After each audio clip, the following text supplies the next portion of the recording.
செல்வி, நான் ஆஃபீஸ் கிளம்புறேன். சந்தோஷ், ஒரு நிமிஷம் இங்கே வாயே.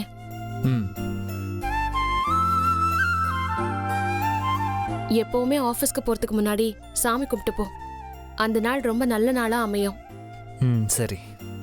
இன்னைக்கு சஷ்டி விரதம், அதனால முருகனை வணங்கினா எல்லாமே நல்லபடியா நடக்கும். சரி.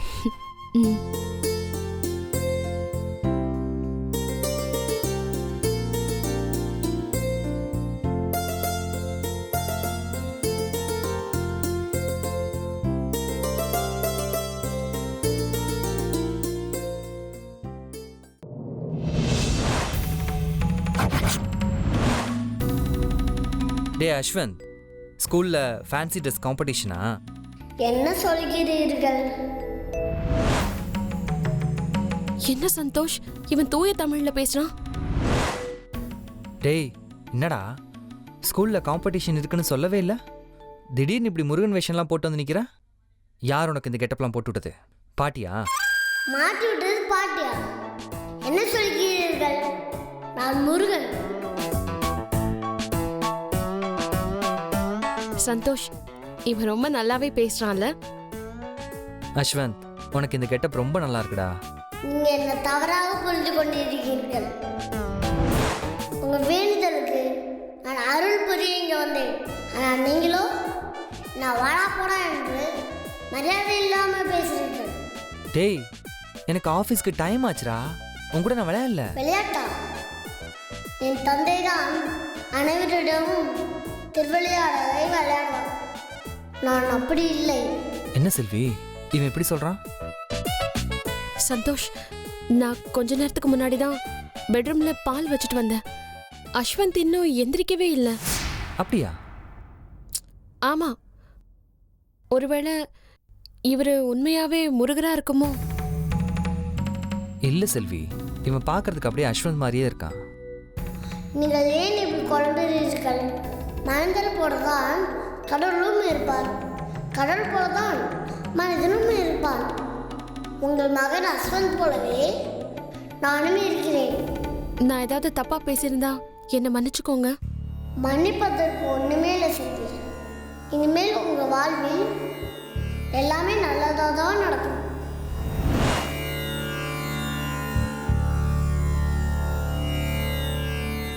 சரி, உங்களுக்கு என்ன வர வேண்டும் கேளுங்கள். ஏ மாயா, சீக்கிரம் இங்க வாயேன். என்னம்மா, எதுக்கு கூப்பிட்ட? ஏ மாயா, அங்க பாரு. சந்தோஷ், என்ன வரம் கேட்கணும்னு தெரியல. எனக்கும் தான் செல்வி, என்ன வரம் கேட்கறதுன்னு எனக்கும் ஒன்றும் புரியல. சீக்கிரமா யோசிச்சு நீயே கேளு.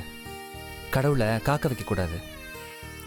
ஏ மாயா, முருகர் அவங்களுக்கு என்ன வரம் வேணும்னு கேக்குறாரு.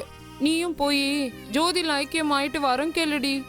மா, அது அஸ்வந்த் மா. அவன் வேஷம் போட்டு ஏமாத்திட்டு இருக்கான். அது கூட உனக்கு தெரியல? ஏ, அஸ்வந்தும் முருகரும் ஒரே மாதிரி தாண்டி இருப்பாங்க. உண்மையாவே இது முருகர் தாண்டி. அப்படியா? அப்ப அஸ்வந்த் எங்க? அவன் தூங்கிட்டு இருக்காண்டி. அப்படியா? சரி, வாமா. என்ன யோசித்து விட்டீர்களா? நீங்க டக்குன்னு கேட்டதுனால என்ன வரம் கேட்கறதுன்னு எங்களுக்கு தெரியல. கேட்டா நல்ல வெயிட்டான வரம் தானே கேட்கணும். வெயிட்டான வரமா? அதாவது உபயோகமான வரம். உங்களுக்கு தேவைகளே இல்லையா? முருகா, அவங்களுக்கு மட்டும் என்ன வரம் வேணும்னு கேக்குற? நானும் சந்தோஷோட மனைவிதான். எனக்கும் வரம் கொடு முருகா. மாயா, அவர்கள் என்ன வேண்டியதால் அவர்களுக்கு வரம் கொடுக்கிறேன். நீ என்ன வேண்டவே இல்லையா? அதுக்கு என்ன முருகா, இப்பயே வேண்டிக்கிறோம். சரி, உங்களுக்கு என்ன வர வேண்டும் கேளுங்கள். மாயா, முருகரே என்ன வரம் வேணும்னு கேக்குறாருடி. நல்ல வெயிட்டான வரமா கேளுடி. முருகா, எங்க குடும்பத்துல இப்ப என்ன பிரச்சனை போயிட்டு இருக்குன்னு உனக்கே தெரியும். அதுக்கு என்ன தீர்வுன்னு நீயே சொல்லு முருகா. சந்தோஷ் கூட வாழ தகுதியானவ நானா இல்ல அவளா? இதென்ன கேள்வி? வாழ தகுதியானவள் யார் என்பதை அவர்தான் முடிவு செய்ய வேண்டும். அது அவரோட விருப்பம். அது என்னிடம் கேட்டா நான் என்ன பதில் சொல்ல முடியும்? இல்ல முருகா, சந்தோஷ் என் கூட சேர்ந்து வாழணும். இதுதான் நான் உன்கிட்ட கேக்குற வரம். நான் வரம் தானே கேட்க சொன்னேன். என் வாழ்க்கையை கேட்கிறீர்கள். முருகா, அவ வாழ்க்கையே இல்லாம அல்லாடிட்டு இருக்கா. அதுக்கு நீயே ஒரு தீர்வு சொல்லு முருகா. எனக்கு அப்படி ஒரு தீர்வு தெரிந்திருந்தால் ஒரு புறம் வழி, இன்னொரு புறம் தெய்வானை கூட மாற்றிக்கொண்டு நான் ஏன் தவிக்க போகிறேன்? ஓ, அப்படின்னா 2 பேரையும் ஒரே வீட்ல அட்ஜஸ்ட் பண்ணி வாழ சொல்றியா முருகா? உங்களுக்கு என்ன வரம் வேண்டும் என்று நீ முடிவு செய்ய வைத்தீர்களா? முருகா, எங்களோட வாழ்க்கையில நாங்க நிறையவே கஷ்டத்தை அனுபவிச்சிட்டோம். அதனால இனிமே எங்களுக்கு எந்த கஷ்டமும் வராம இருக்கணும் முருகா. இதான் எங்க 2 பேருக்கும் தேவையான வரம். அப்படி என்றால் நீங்கள் தினமும் என்னை வழிபடுங்கள். என்னோட திருமந்திரத்தை தினமும் உச்சரிங்கள். விரைவில் உங்கள் கஷ்டங்கள் யாவும் விலகி போய்விடும்.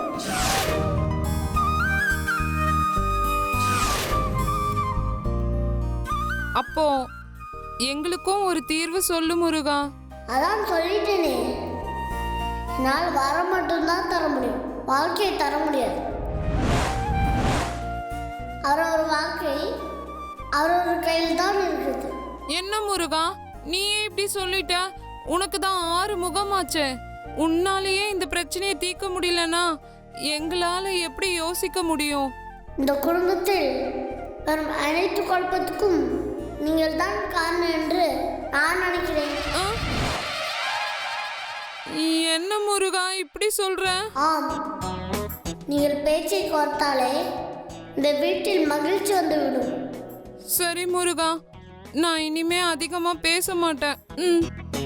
சரி.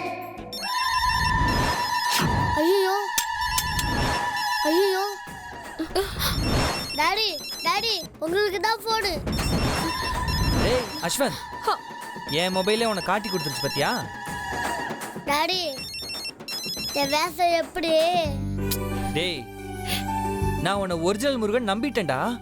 டாடி, இது வேஷம்தான். ஆனால் முருகர் கூட எனக்கு டைரக்டாகவே கான்டாக்ட் இருக்கு. அது உங்களுக்கு தெரியாது. சொன்னாலும் நீங்க நம்ப மாட்டீங்க. டேய், மாயா ஏற்கனவே ஏமாந்து போயிருக்கா. இதுல நீ வேற வேஷம் போட்டு ஏமாத்துறியா? எல்லாரும் நல்லா ஏமாந்துட்டீங்களா? டேய் உன்ன நில்லுடா. டேய் அஸ்வந்த், உன்னை என்ன பண்ற பாரு.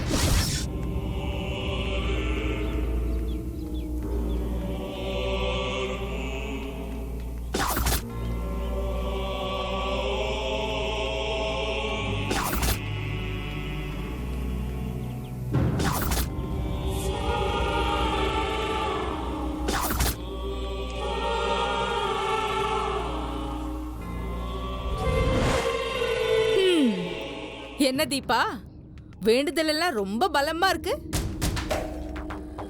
குழந்தைக்கு எதுவும் ஆகக்கூடாதுன்னு வேண்டிக்கிட்டியா? இக்கட்டான சூழ்நிலை வரும்போது வேற என்ன பண்ண முடியும்? கடவுள்கிட்ட மட்டும்தானே வேண்டிக்க முடியும். நீ என்னதான் வேண்டுனாலும் உன்னோட வேண்டுதல் பலிக்காது. நீ போனதும் குழந்தையோட கதை முடிய போகுது. நான் போனதுக்கு அப்புறம் என்ன நடந்தாலும் பரவாயில்ல. ஆனா என்னோட கண்ணு முன்னாடி அஞ்சலிக்கு ஏதாவது நடந்தா அதை என்னால தாங்கிக்க முடியாது. அது எப்படின்னு தான் தெரியலையே. கொஞ்ச நாள்ல உனக்கு குழந்தை மேல இவ்ளோ பாசம் வந்துருச்சு. அஞ்சலி என் உயிரையே காப்பாத்திருக்கா. இதுக்கு மேல அவ என்ன செய்யணும்? ஆமாமா, உன்னோட உயிரையே காப்பாத்திட்டால, அவ மேல பாசம் வச்சுதான் ஆகணும். இன்னும் எவ்வளவு தூரம் போகணும்? இன்னும் கொஞ்சம் தூரம் தான். வா.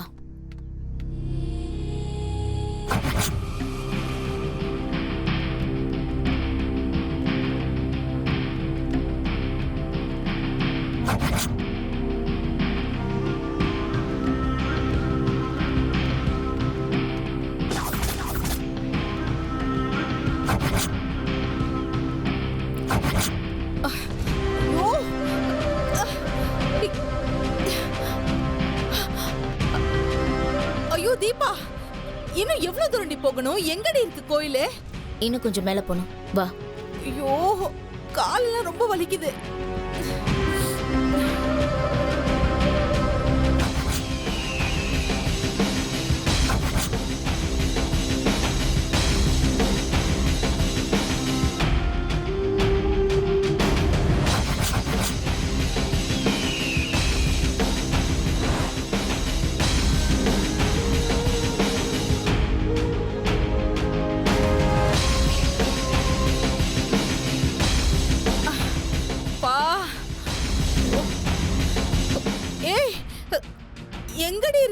கோயிலு. ஐயோ, இதுக்கு மேல என்னால நடக்க முடியாது. இங்க வா. இங்கதான் இருக்கு தேவி. இங்க வந்து பாரு, நல்லா தெரியும். வா.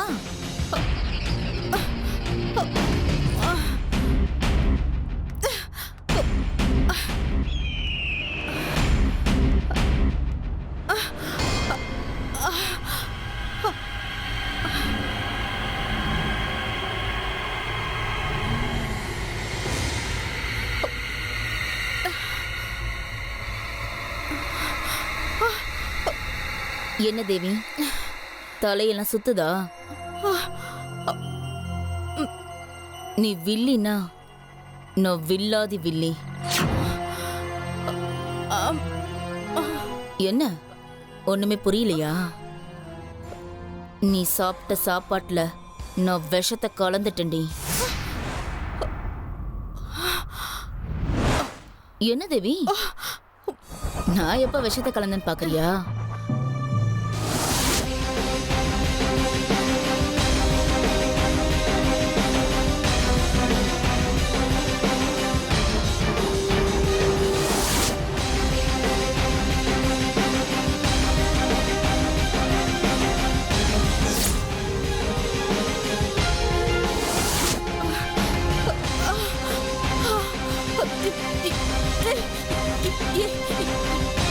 என்ன சொல்ற? இப்ப நான் எதுவுமே பண்ணலைனாலும் நீயா சாவதாண்டி போற. என்ன மன்னிச்சிடு தேவி. கூட பிறந்த உன்னை சாகடிச்சாதான் அஞ்சலியை காப்பாத்த முடியும் நான் முடிவு பண்ணிட்டேன். எனக்கு வேற வழி தெரியல. எப்படியும் நான் போனதும் நீ அஞ்சலியக்குள்ள ட்ரை பண்ணுவ. அஞ்சலியை நான் காப்பாத்தியே ஆகணும். அதுக்கு நீ உயிரோடவே இருக்க கூடாது. அஞ்சலிக்கு நீ கெடுதல் நினைக்காதுன்னு உன்கிட்ட நான் பல முறை சொன்னேன். ஆனா நீ என் பேச்ச கேட்கவே இல்லை. அதனாலதான் உனக்கு இப்ப இந்த நிலைமை.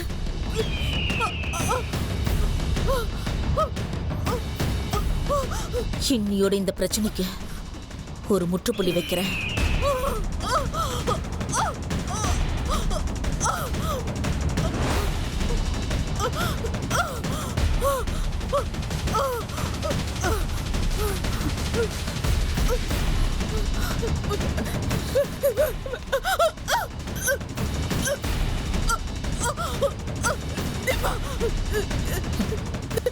அஞ்சலியை காப்பாத்த நான் எந்த எல்லைக்கு வேணாலும் போவேன்னு சொன்னேன்ல.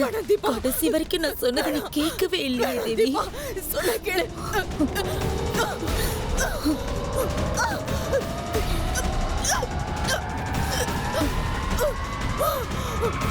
என்ன மன்னிச்சிரு தேவி. என்ன மன்னிச்சிரு தேவி. என்ன மன்னிச்சிரு.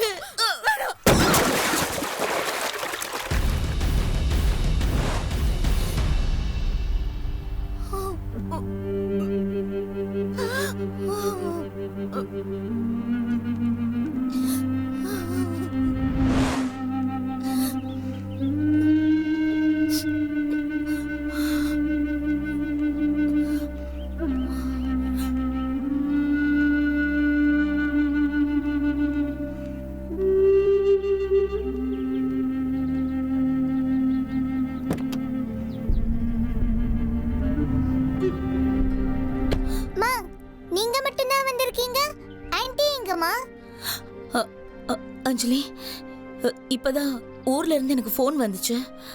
எனக்கு பதிலா அவளே போறேன்னு சொல்லிட்டா. அதான் நானே அவளை அனுப்பி வச்சுட்டேன். ஐ ஜாலி. அப்ப நீங்க ஊருக்கு போலியாமா? இல்ல அஞ்சலி, நம்ம வீட்டுக்கு தான் போக போறோம். அண்ணா, வண்டியை வீட்டுக்கு திருப்புங்கண்ணா. Okay madam.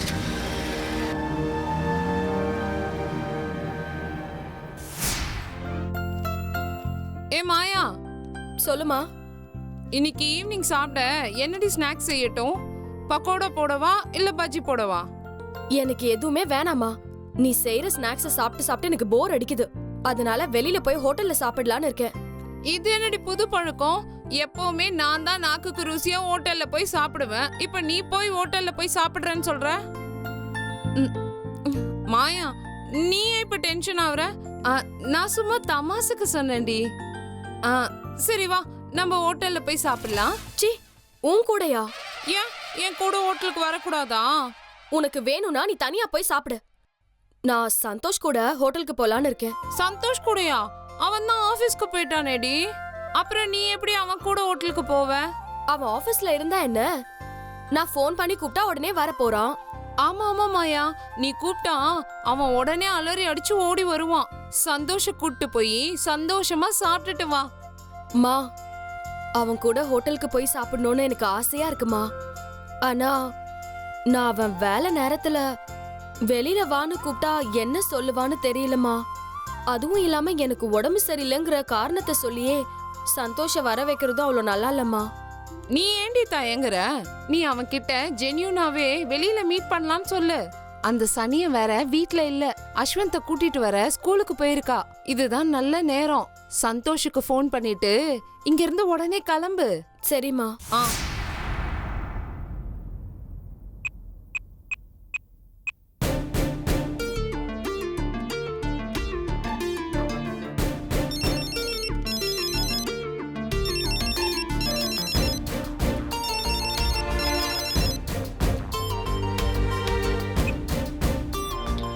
Hello. Hello, Santhosh, என்னாச்சு மாயா? எனக்கு ஒன்றும் இல்லை Santosh. I am perfectly all right. நான் என்னமோ ஏதோன்னு பயந்துட்டேன். ஏன் சந்தோஷ், நான் சும்மா பேசுறதுக்காக உனக்கு கால் பண்ணக்கூடாதா? சேச்சா, அப்படி இல்லை. திடீர்னு இந்த நேரத்தில் கால் பண்ணதுனால உனக்கு உடம்பு சரியில்லாமல் போயிடுச்சோன்னு நினச்சேன். சொல்லு மாயா. சந்தோஷ், கிட்ட கொஞ்சம் பேசணும். பேசு. இல்ல சந்தோஷ், உன்னை மீட் பண்ணி நான் தனியா பேசணும். தனியாவா? ஆமா சந்தோஷ், கேகே நகர்ல நம்ம வழக்கமா சாப்பிடுற அந்த ஹோட்டலுக்கு வந்துடுறியா? என்ன சந்தோஷ், எதுவுமே பேசாம அமைதியா இருக்க? அது ஒன்றும் இல்லை. வெளியே மீட் பண்ணுறத பற்றி ஒன்றும் இல்லை. நான் 6 மணிக்கெலாம் வீட்டுக்கே வந்துடுவேனே. நம்ம வீட்டிலே பேசலாமே. சந்தோஷ், வீட்ல உன்னால என்கிட்ட கேஷுவலா பேச முடியாது சந்தோஷ். அதனால தான் நம்ம வெளியில மீட் பண்ணலான்னு சொல்றேன். அப்படி ஒன்றும் இல்லை மாயா. இல்ல சந்தோஷ், செல்வி இருக்கும்போது உன்னால என்கிட்ட நார்மலா பேச முடியாது. ஆல்ரெடி நீ என்ன பார்க்க ஹாஸ்பிட்டலுக்கு வந்ததே செல்வி கிட்ட சொல்லாம மறைச்சிட்ட. நான் இதை தப்புன்னு சொல்ல வரல. செல்வி மனசு கஷ்டப்படக்கூடாதுன்னு தான் பண்ண. இருந்தாலும் நீ அது தப்புன்னு தானே நினைச்சிட்டு இருக்க. உனக்கு அதுவே ஒரு பெரிய பிரச்சனை ஆயிடுச்சு சந்தோஷ். வீட்ல செல்வி இருக்கும்போது நம்மளால மனசு விட்டு பேச முடியாது. அதனாலதான் நம்ம ஹோட்டல்ல மீட் பண்ணி பேசலான்னு சொல்றேன். சந்தோஷ், சொல்லு. நான் ஏதாவது தப்பா பேசிட்டேனா சந்தோஷ்? சேச்சா, அப்படிலாம் எதுவும் இல்லை. இப்போ எனக்கு மீட்டிங் இருக்கு.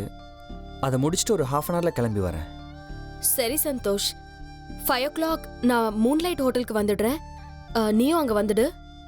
நான் வந்துடுறேன் மாயா. ஓகே சந்தோஷ்.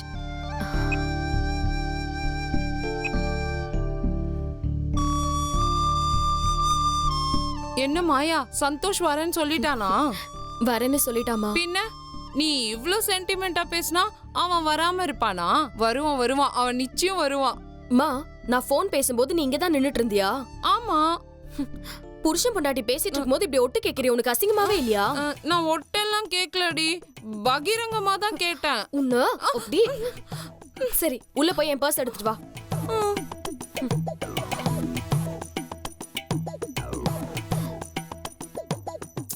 சீக்கிரம் வாமா. வா. இந்தோ வரேன்டி. இந்தோ. சரி, நான் கிளம்புறேன்.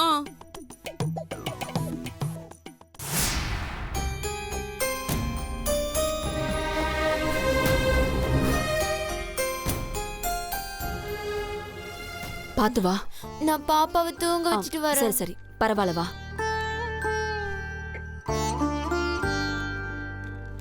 உட்காரு. பாப்பாக்கு பால் கொடுத்துட்டு வேணாம் வேணாம். இதுக்கப்புறம் நீ அம்மாவை விட்டுட்டு எங்கேயும் போக கூடாது.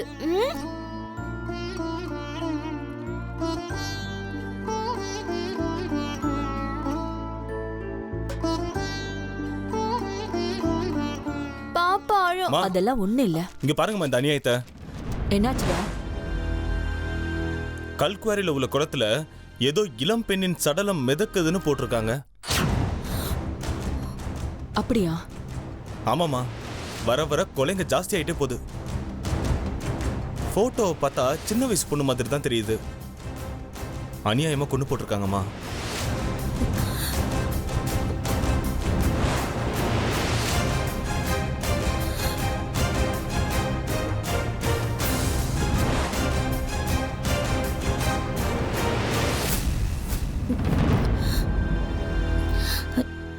பாப்பாக்கு பாலு. வேண்டாம் வேண்டாம் வேண்டாம் வேண்டாம், நானே கொடுக்குறேன். காவியா, என்னடா இது அநியாயமா இருக்கு. செத்த பொண்ணோட டீட்டெயில் ஏதாவது போட்டிருக்கான்னு பாரு. இல்லம்மா, பொணத்தோட முகத்தை வந்து மீன் கொத்திட்டதுனால அடையாளம் தெரியலையா. போலீஸ் எஃப்ஐஆர் ஃபைல் பண்ணி கேஸ் விசாரிச்சுட்டு இருக்காங்க.